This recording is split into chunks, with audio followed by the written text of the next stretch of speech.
Hello, Dr. Tuti Katrina. My name is Guan and I'm currently a third-year student from Materials Engineering. Today, I would like to present about a corrosion sample around me, which is the corrosion of a hangover door hook.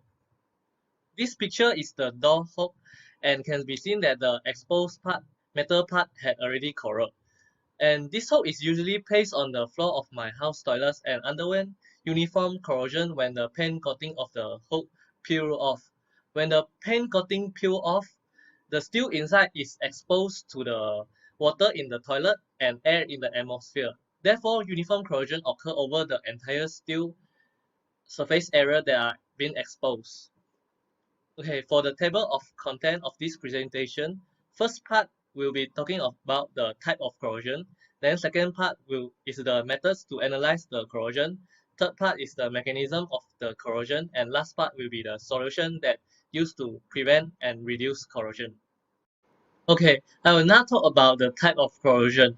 There are many types of corrosion such as uniform corrosion, galvanic corrosion, pitting corrosion, crevice corrosion, intergranular corrosion, and many more. And for my door hook, it underwent uniform corrosion. Uniform corrosion, or known as general corrosion, is defined as a corrosion attack that is more or less uniformly distributed over a metal that its surface is exposed to open air. This type of corrosion results from continual shifting of anode and cathode regions of the surface of a metal that in contact with the electrolyte. Moreover, the rate of corrosion will be the same over the exposed metal surface for this type of corrosion. This figure shows the schematic diagram of uniform corrosion. Uniform corrosion usually occurs after the breakdown of protective coating system like paint or polymer coating on the metallic structure. After the occur of uniform corrosion, the exposed metal surface will have a generally slow thinning action accompanied by the release of corrosion products, which is the rust. There are many methods to analyze the uniform corrosion.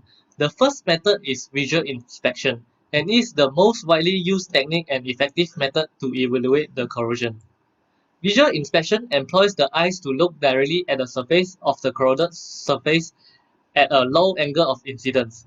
The corroded surface of the door hooks need to be placed and examined within 24 inches to the eyes and at an angle of not less than 30 degrees to the surface.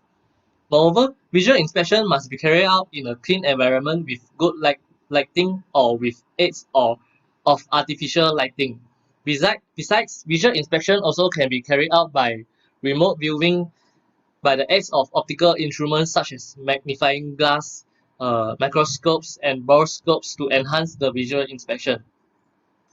After inspection using naked eyes, we can say that the door hook is undergo uniform corrosion as the corrosion happens all over the metal surface after the paint coating peels off. In addition to visual inspection, non-destructive testing like eddy current testing also can be used to detect thinning of the steel due to corrosion from the door hook. By using low frequency in eddy current testing can detect thinning of the material due to corrosion and cracks in multi-layer structure. It can use to detect corrosion on the hidden side of the door hook when the eddy current used with reference standard. The thickness of the material that has not corroded can be measured. Low frequency of eddy current still can penetrate through into the second layer of material with sufficient sensitivity for approximate results. Next, I will talk about the principle of eddy current. In eddy current testing, a coil is excited by a sinusoidal alternating current. The AC generated primary magnetic field in the vicinity of the coils according to Ampere's law. When the tested components brought near to the coil, eddy currents will be induced in the tested components following the Faraday's law. The induced eddy current will also generate a secondary magnetic field in opposite direction to the primary magnetic field. When there is the flaw in the material, such as the thinning of material in the door hook due to corrosion, it will disturb the eddy current circulation. The magnetic coupling with the probe is changed and a defect signal can be read by measuring the coil impedance variation. For the third part of this presentation, I will talk about the mechanisms of corrosion. Most metals are easily oxidized and they tend to lose electrons to oxygen and other substances in the air or in water easily. However, as oxygen is reduced, or gain electrons, it forms an oxide with the metal. So corrosion can occur easily when the metals in contact with water and air. This diagram shows that how corrosion occurs. Corrosion process is a redox reaction that involves oxidation and reduction when the metal react with water and oxygen gas.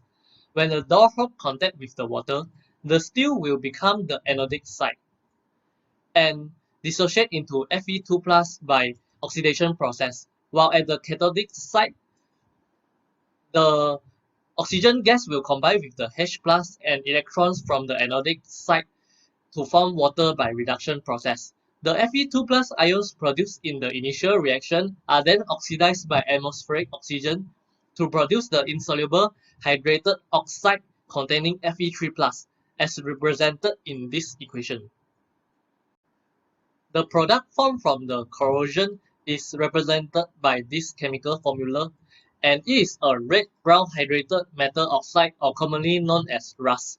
The rust will not provide a tight protection to the material, and the rust will just continually flakes off to expose the fresh metal surface vulnerable to react with oxygen and water. Of course, corrosion will not happen instantaneously, and it requires time for corrosion to occur. And since the door hook was placed inside the toilet for a long time, so corrosion did occur. Given enough of time, any piece of iron will change entirely into rust and disintegrate at the end. For the last part of this presentation, I will talk about the solutions that used to prevent or reduce corrosion. The easiest ways, of course, is to keep the door hook away from water so that the door hook will not corrode anymore. And next, another easiest and cheapest way to prevent the door hook from corrosion is use barrier coating such as paint, plastic, or powder. Paint can act as a coating to protect the metal surface from the electrochemical charge that come from the corrosive compounds. And plastic and wax can be sprayed onto the metal surface to protect it from corrosion. Powders that include epoxy, nylon, and urethane are heated to the metal surface and produce a thin film that will protect the metal from corrosive environment. However, the biggest drawback with this method is the coating need to be stripped and reapplied very often, as falling of the coating could result in the exposed metal part to corrode again, like the case in my door hook. Therefore, the paint need to be reapplied to my door hook to prevent further corrosion. Since the door hook is usually used in the toilet, so to prevent the door from corrosion, I think the most effective way is the material that used to make the door hook is made from stainless steel. This is because stainless steel contains at least 11% of chromium in its composition, and chromium can form an oxide layer of Cr2O3 that can block the diffusion of oxygen so that corrosion will not occur, since water and oxygen both are required for corrosion to occur. However, the biggest drawback of this method is stainless steel is very expensive. In conclusion, the door hook corroded because of the paint coating peel off, as can seen from the figure. The door hook underwent uniform corrosion as the corrosion happened all over the metal surface after the paint coating peeled off. Corrosion need to be prevented as a metal structure undergoes corrosion. It loses its strength and the tendency to undergo structural collapse increases. Besides, the appearance of the metal is also compromised as it loses its luster. As you can see, the original door hook taken from the internet is so nice when corrosion did not occur. Okay, that's all from me. Thank you for listening to my presentation.